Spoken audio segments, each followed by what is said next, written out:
मंत्री निर्मला सीतारमण ने 1 फरवरी को वित्तीय वर्ष 2021-22 के लिए बजट का ऐलान किया। बजट में शिक्षा को लेकर कुछ नए ऐलान किए गए। शिक्षा का कुल बजट 93,224 करोड़ रुपए रखा गया है। हम पिछले बजट की बात करें तो वित्त मंत्री ने अपने बजट भाषण में एजुकेशन के लिए 99,300 करोड़ रुपए की घोषणा की थी।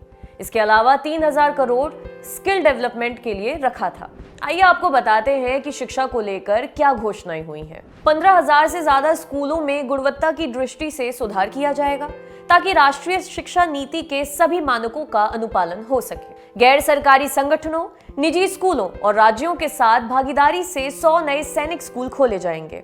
वित्त मंत्री ने शिक्षा के लिए एक उच्चतर शिक्षा आयोग बनाने का प्रस्ताव दोहराया। शैक्षिक संस्थानों के बीच सामंजस्य को बढ़ावा देने के लिए कई जिलों में उच्च शिक्षा क्लस्टर लाएंगे। लद्दाख में उच्चतर शिक्षा के लिए लेह में सेंट्रल यूनिवर्सिटी बनाने का प्रस्ताव है। 750 एकलव्य मॉडल रेजिडेंशियल स्कूलों की स्थापना का लक्ष्य रखा गया है। ऐसे स्कूलों की लागत को 20 करोड़ से बढ़ाकर 28 करोड़ रुपए कर दिया गया है, जबकि पहाड़ी क्षेत्रों के लिए इसे 48 करोड़ करने का प्रस्ताव है। अनुसूचित जाति के लिए पोस्ट मैट्रिक स्कॉलरशिप स्कीम में केंद्र की सहायता राशि बढ़ा दी गई है। 4 करोड़ छात्र छात्राओं के लिए 2025-26 तक 35,219 करोड़ रुपए का आवंटन किया गया है। देश में शोध को बढ़ावा देने के लिए राष्ट्रीय शोध प्रतिष्ठान नेशनल रिसर्च फाउंडेशन की स्थापना की जाएगी। इसके लिए 50,000 करोड़ रुपए आवंटित किए गए हैं।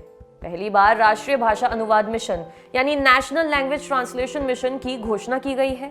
इसका काम सरकारी दस्तावेजों को प्रमुख भारतीय भाषाओं में अनुवाद कर पब्लिक प्लेटफॉर्म पर लाना होगा।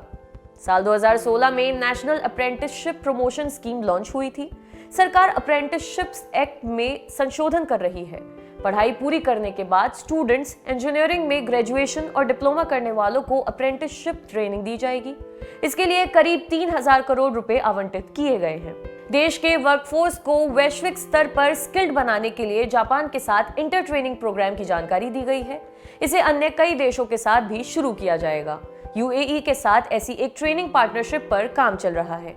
केंद्रीय शिक्षा मंत्री रमेश पोखरियाल ने बजट के लिए वित्त मंत्री को धन्यवाद देते हुए कहा है कि देश में शोध को बढ़ावा देने के लिए राष्ट्रीय शोध प्रतिष्ठान की स्थापना की जाएगी। इसके लिए 50,000 करोड़ रुपए आवंटित किए गए हैं। इसके अलावा 15,000 आदर्श स्कूलों का ऐलान किया गया है। ये अच्छा कदम है। दिल्ली के डेप्यूटी सीएम और शिक्षा मंत्री मनीष सिसोदिया का कहना है कि सरकार ने शिक्षा का बजट 6,000 करोड़ रुपए कम कर दिया है। उन्होंने ट्वीट कर कहा, इतिहास गवाह है कि परिवार हो या देश, आत्मनिर्भर वही बनता है जो अपने बच्चों की अच्छी शिक्षा पर खर्च करता है। यहाँ तो शिक्षा का बजट 6,000 करोड़ कम किया जा रहा है। बच्चे पढ़ेंगे नहीं तो देश आत्मनिर्भर कैसे होगा? आत्मनिर्भर बनाने की बात भी केवल जुमला ही है। नई शिक्षा नीति यानी एनईपी का इतना ढोल बजाने के बाद बजट में शिक्षा का बजट पिछले साल से 6,000 करोड़ कम कर दिया गया है। बजट में साफ बता दिया गया है कि नई शिक्षा नीति बीजेपी के लिए केवल एक जुमला भर थी।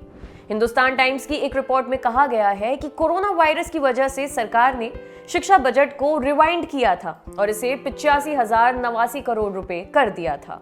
आपके लिए रिपोर्ट लिखी थी हमारे साथी डेविड ने। अगर आप ये वीडियो फेसबुक पर देख रहे हैं तो हमारे पेज को लाइक करें और यूट्यूब पर देख रहे हैं तो हमारे चैनल को सब्सक्राइब करें और बजट से जुड़ी तमाम खबरों के लिए देखते रहिए दी लल्लन टॉप। शुक्रिया। फेसबुक पर क्या फैला, ट्विटर पर कौन हुआ ट्रोल, यूट्यूब की ट्रेंडिंग से लेकर इंस्टा के सब झोल, सोशल मीडिया की हर उठापटक एक जगह। सोशल लिस्ट सोमवार से शुक्रवार रात 10 बजे दी लल्लन टॉप पर।